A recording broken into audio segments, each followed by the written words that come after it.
So Brandon's moving along, but there's been a change in plans. I know it's probably hard to believe, but we are not gonna paint this the same color as the outside right now. We're gonna get the insides of the door bottoms, all of this primed, the cab inside here primed, and then we're gonna paint the inside Oxford white, which is like Ford Super Duty color, which we have a paint code from another truck, not this because it's pearl. And we're gonna paint all this in white all the way around here, and then when we're done with the outside with the other color, if there happens to be enough of that left over, we may go inside, but I'm thinking we're probably just going to save that paint for something else and maybe repairs later if we need it. I think this is a better idea because when Ford does a two-tone, they only paint that second color right here to this body line, and then the inside is typically your base color. So I think it would match better, and it would save us. If we do make a mistake, we got to sand something off and we need more of that pre-mixed paint that we have for that gunmetal gray color, whatever it's called, at least we have some to fix whatever mistakes we make. So I'm headed to the paint shop. I'm going to go get the same place I got the other paint, so we can talk to that guy and I can get exactly what we need, because he knows kind of what we're doing since we've been talking with him. So let's get going. I got the Dodge warming up. Brandon's warming the shop up. He's trying to get it up to about 70 degrees. We're using the torpedo heater right now and the furnace to bring the temperature up. The furnace will maintain the heat, and then he'll wipe it down again, make sure there's no diesel residue on any of the parts that we're painting right before we start to do the work. What do you got? 61 here, 64, no, 62. That's the farthest.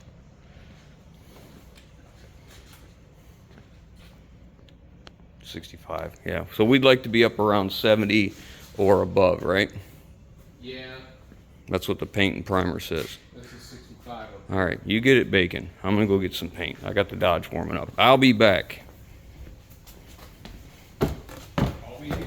I haven't driven this truck since I went to the Mid-America Trucking Show. I put 723 miles on this truck in one day.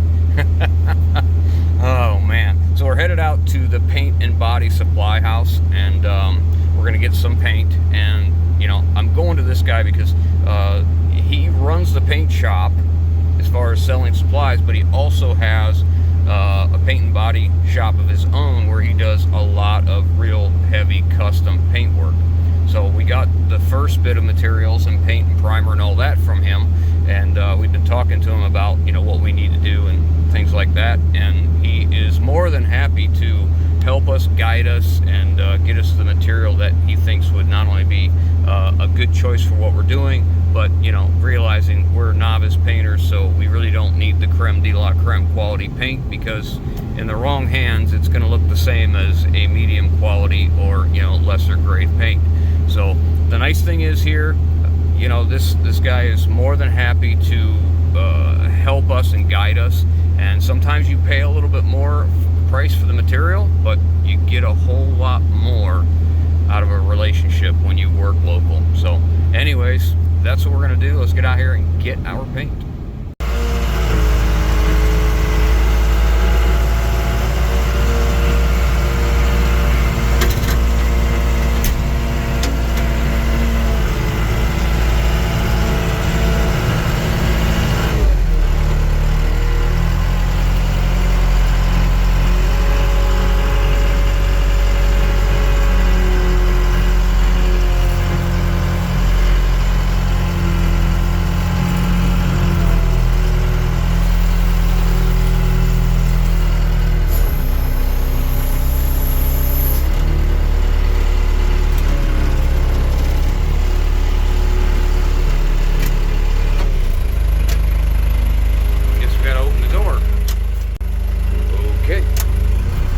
Says me. Be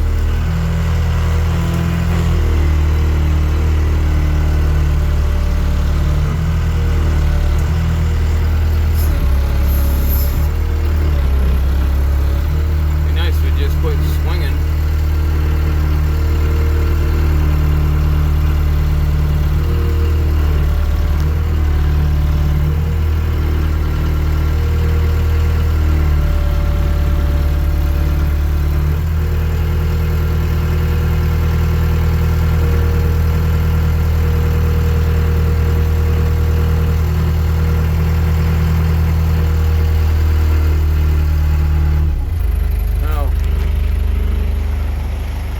slide them out of the way, I can't go high enough.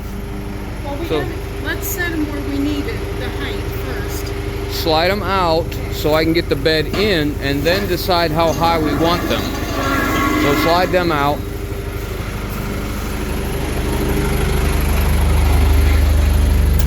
Okay. Forward, ho!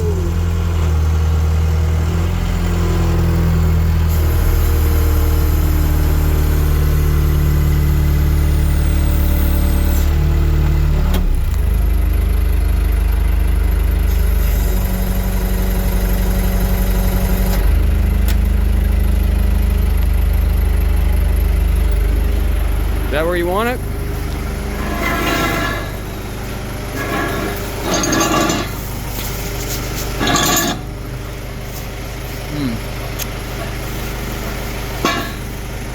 Hey, those are heavy. Plastic.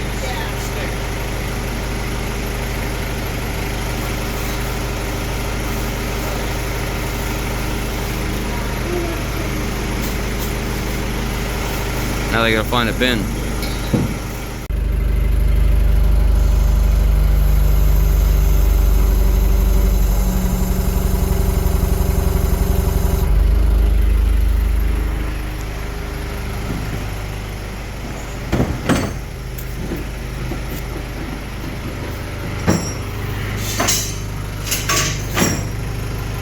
I guess okay. Shoot, yeah. That's a daisy. You can just leave the chains in there. That's what I'm doing. Yeah.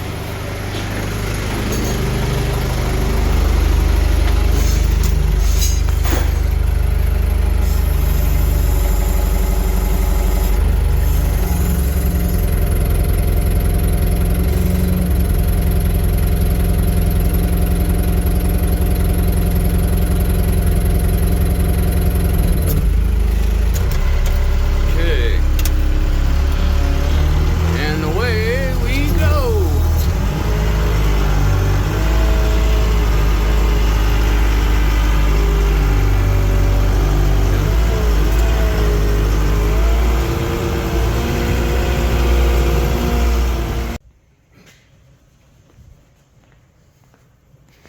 So we measured down from this body line to get some marks here, and then we set a laser up here and matched our front marks to the back marks, same on that body, so he can tape it off. And then we were a little early on our bringing the bed in, because what's this gonna get? Sandblasted. So it's got to go back outside. We just figured it'd be worth it to go ahead and get our tape line set up so we don't blast above that or damage the paint up above. You may hold the front. Yeah, maybe lining up the glasses on too. Use my good eyes. All right, move your head. I'm going, are you going to the above the line where, I guess it's good. Yeah, you're there. Yeah. That's consistent. All right.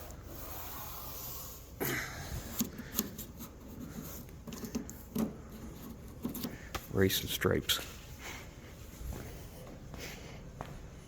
You guys ever wondered why it's so expensive to do body work? Because this has got to be the most tedious work we've ever done. You think?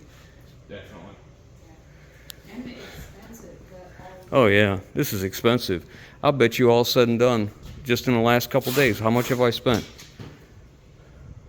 I don't know. 1,200? I don't know what I'm doing. So. Yeah. Probably. Yeah, plus the original. How much was the paint and stuff originally, Brandon? You may hold that. Was it 5 something the first time? Thought it was Or- 7. Oh, maybe it was. Plus, he's bought other stuff. Yeah, so there's probably a couple grand in this ordeal here. I mean, granted, if you did it all the time, you'd probably have this stuff, but And it'd be quicker because you have. yeah, you wouldn't be guessing like we are. This is unfortunate, We're gonna have a little bit here, but there's some damage he wants to get. So we're gonna have a little stripe across the bottom. Or are we? I think Ford just kind of, well, you can probably just put that stripe you're gonna use like Ford does and stop it here. Yeah. And not have to go across the tailgate, because they don't either. Ford don't do it that way. I'd say skip it. Okay.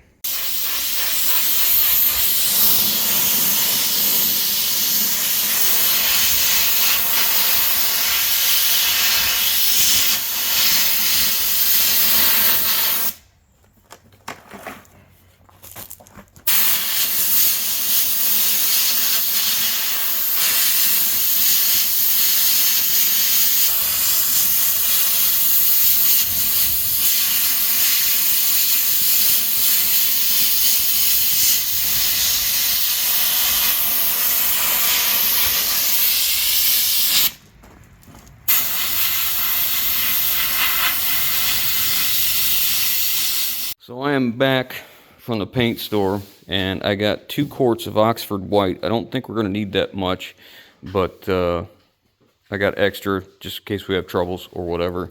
And this is a reducer we're going to use. These two work together. And being as though we're not painters, Brandon went through all of the data sheets for the primer, the base coat, the chip guard, and the clear coat, and we've written down all the specifics as to the mix, the actual recipe, we'll call it, for the mix, our gun settings, how much time in between coats, how much time before we can go to the next stage, and the minimum before you can do like body filler, and which gun we're using. This is going to be HVLP.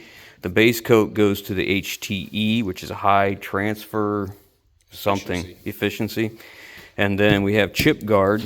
So our base coat, we don't have a PSI on that, Brandon, for that HTE gun.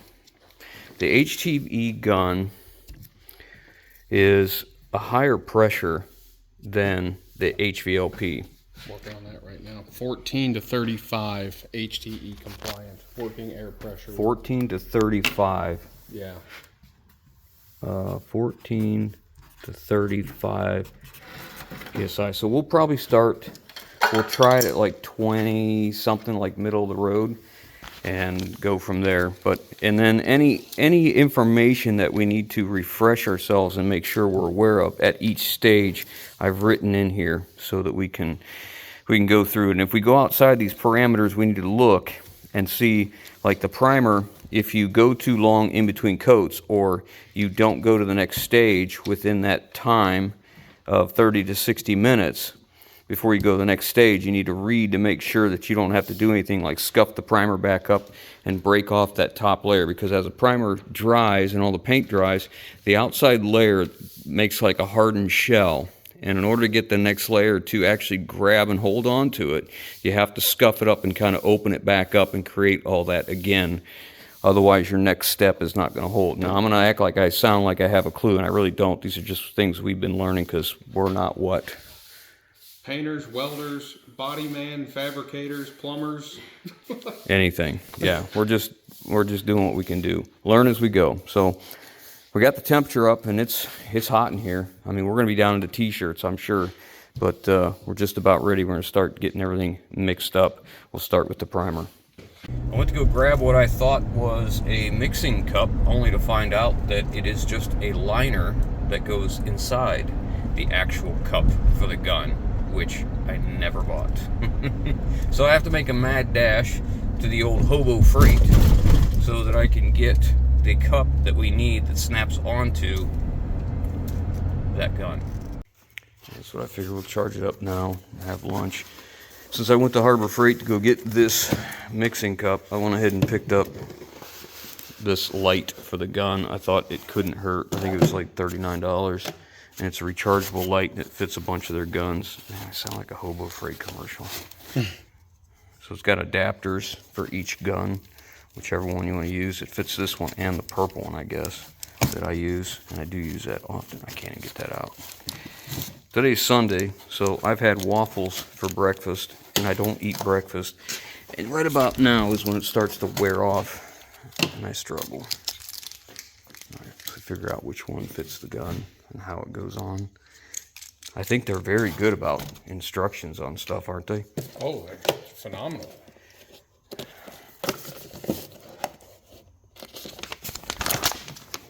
Yeah, whatever.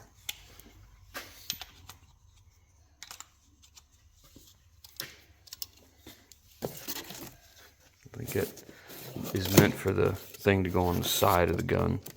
The light or the battery part. Yeah. Should be turned sideways. So turn this like that. Maybe. And put it in. Does it just snap in there? I think so. I don't know. Somebody had mentioned before when I was doing one of my trucks, doing the paint work. He said that they make these for that, and I didn't look into it until I had just happened to see it. So, yeah, I guess we'll try it. For an old blind guy, some help for his eyes, that may not be a bad deal. Nice shirt. How's it turn on? That's a USB port to charge it. Oh, okay. So it keeps the overspray out, at least attempts to. How bright is it? Yeah, that'll help a rookie, huh? I'd say that's pretty bright. All right, let's get that thing on charge. So it says it takes 4 hours to charge it, which we don't have time for that.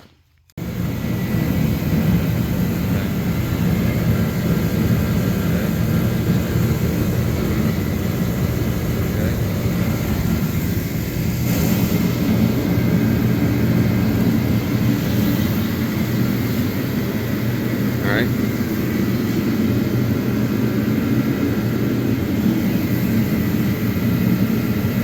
Try the other side.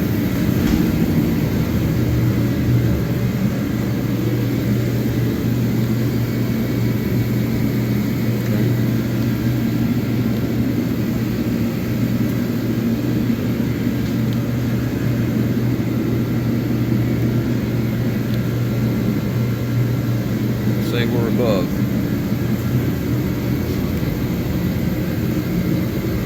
A little bit to go there. What's that say? 68 to 70? What? That primer. It doesn't say for sure. I think it's in there. No, maybe it doesn't.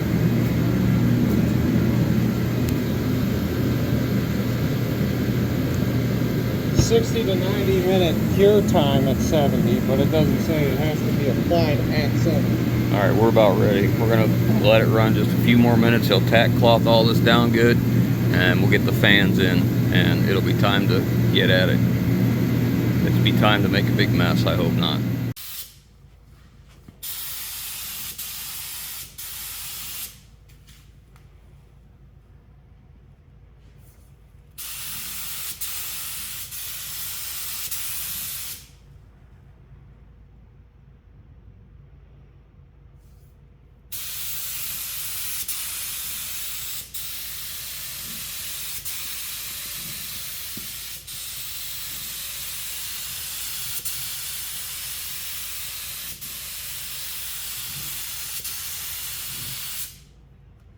What do you think we need here?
Hold on.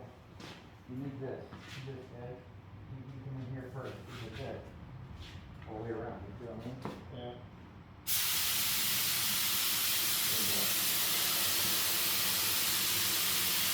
You're a little close, I think. Huh? You might be a little close.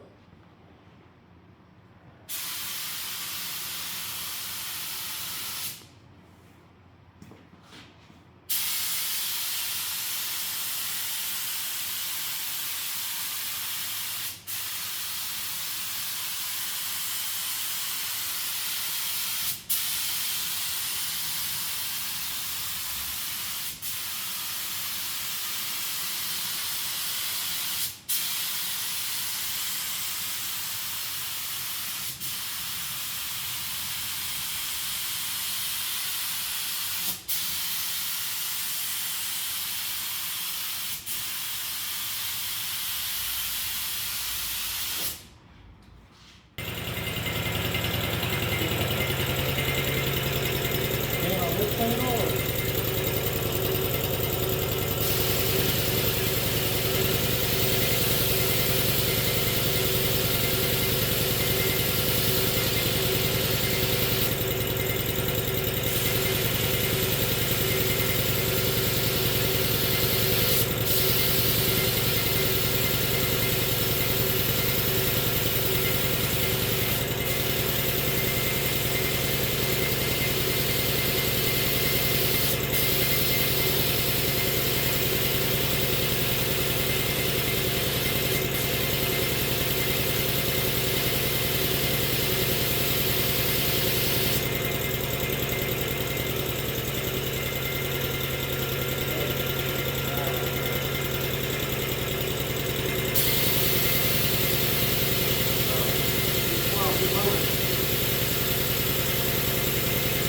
Oh,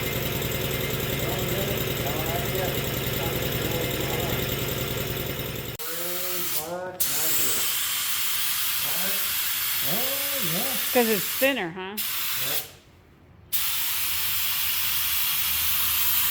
More overspray too.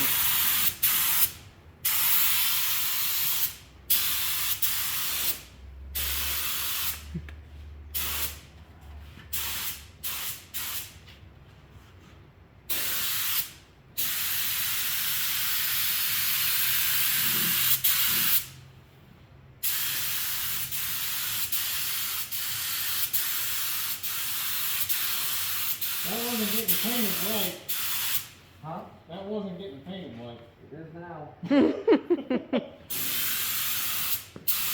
I saw it was right before, I guess. I guess we'll do the whole cab right. What was it getting painted? Silver. Oh, it's okay. Yeah. We'll just stuff it and tip guard it and paint it. Not gonna hurt nothing. If anything, it's an extra layer of protection. I think that's looking pretty good.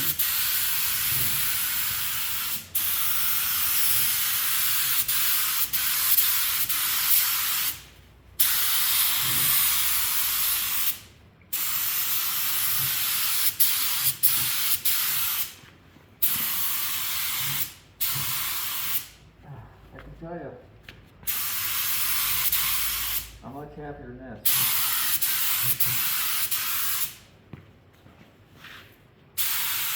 Won't use as much paint either.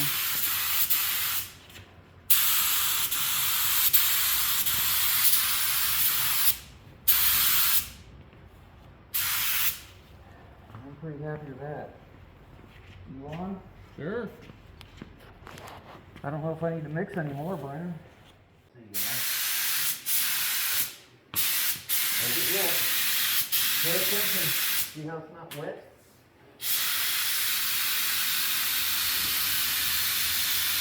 There you go.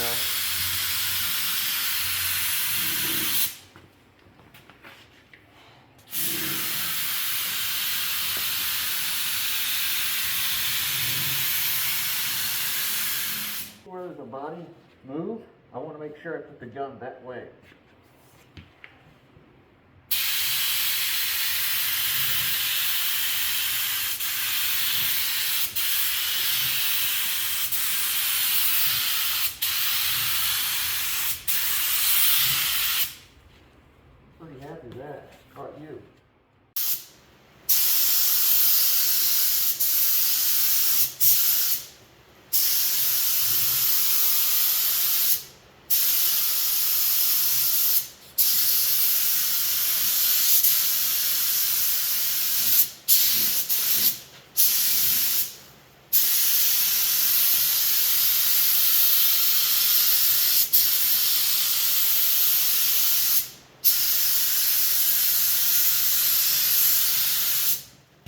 Is that good for this side? I think so.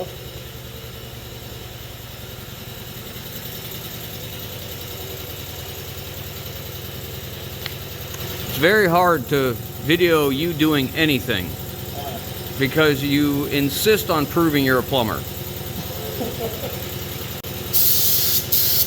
Maybe tighten that up. Maybe that's too much. Wasn't like that to begin with.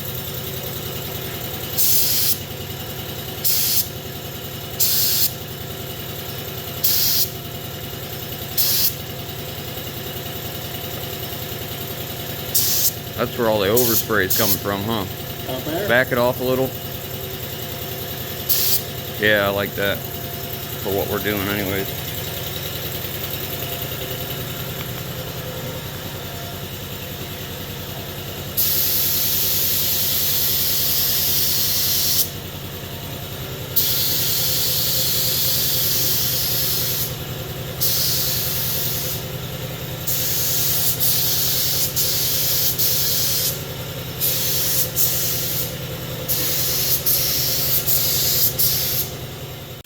Second coat of clear coat. And a plumber's scratch.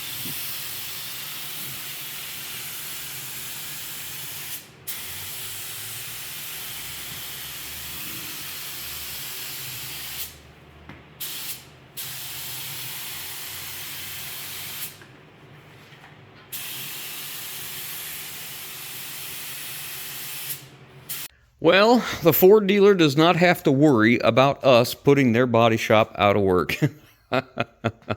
This is our first time, as I have said several times so far, this is our first time ever doing body work, panel replacements, and actual filler, primer, paint, that kind of stuff in this capacity. And, you know, when originally this needed done, I told Brandon we were just going to do the panels and then take it to a friend of ours and have them do the body work and the paint. And I told him we could pay the guy, but we didn't learn anything.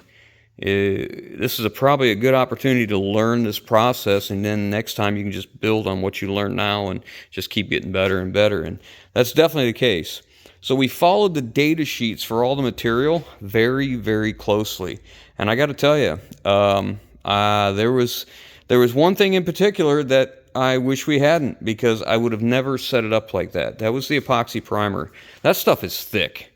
When we mix that epoxy primer up, and I put the activator in it, and I read the specs, and we were setting the gun up, and it said 8 to 10 PSI. I just felt like that was not enough. And as I started to spray that, I felt like the droplets that we were getting of paint were just too big. Like the pressure was too low, and I felt like if we added more pressure, it would, I don't know if this is the right word, atomize the paint better to where we had smaller droplets, and it would give us a more smooth finish. And as I started to do that and I didn't like it, I turned that up, and I wish I'd turned it up even more, because after I did all this and I talked with a friend of mine who is a painter, works at the Ford dealer, he told me, yeah, I would have sprayed that at like 18 to 20 PSI. So lesson learned. Okay, so next time we do the epoxy primer, we turn it up, and then hopefully we can get a better finish. We moved on to the paint, the base. It's base coat clear, so we moved on to the base and set it up and mix it just like they said, and it went very well. We had no troubles with this at all. It went on very, very nicely. No runs at all. Now, granted, that's not very much, not very much space, but very much coverage to get runs. But then we moved on to the clear coat. We mixed that up, and that's what we were really concerned with. And we did so well with the clear coat. We ended up with such a nice, even coats all the way across here, paying a real close attention to the time in between, that flash time they call it, in between your steps when you can go from one coat to the next, or the next application to the other. And we were doing really good, 5 to 15 minutes I think it was between clear coats, and we were done. There was just a little bit left in there, and I told Brandon, I said, I think there's enough in there we could get the bottom side of that other one again. But I completely forgot about the 5 to 15. I just came over here thinking I'll just use that up real quick. Well, as you can see, run, Forrest, run. the gun had enough in it, kind of. I was able to get started, but it was spraying, and you can see where I got heavy. It was spitting and sputtering is what was going on, and as I would slow down, suddenly it would take off, and I got too much, and well, I got some runs underneath there, which doesn't really matter because that whole bottom side right there, we have to sand it out anyways because it's getting chip guard.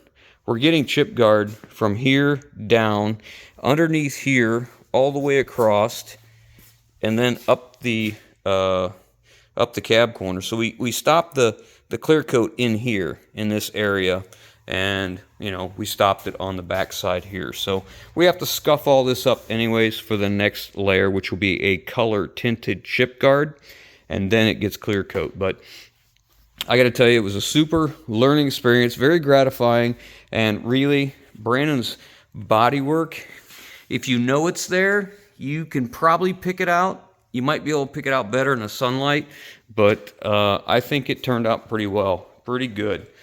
This side actually, I think, turned out a little better than the other side. I know where the line is, so I go right to it, but all in all, I think it's okay. I think it turned out all right. We learned an awful lot of what we could do, and hopefully this inspires guys. If you're on the fence or you got a truck and you know you're gonna do this, look. If you look at it like we did, it had rusty rockers, it had rusty cab corners. What's the worst can happen? Even if we fix this and it doesn't look as good as factory, it's got to be better than the rusty old crap that was here. And that's how I and Brandon both looked at it. I'm pleased as punch. Brandon is ecstatic. He was so worried and so concerned. I think he was kind of doubting whether we could do this or not, but it turned out really good. Now we're going to get some more epoxy primer, and since we're going to be doing more primer, we'll take advantage of it. I'm going to try and block sand these, get them smooth again, get them as smooth as possible before we do anything else, and we'll bring you along. And I hope you guys have enjoyed this, and like I said, I hope it inspires anybody. If you saw things we were doing that you think we could improve upon or get better results by whatever tips and tricks that you know, leave them in the comments, guys. We can use all the help we can get, that's for sure. We've never done this before.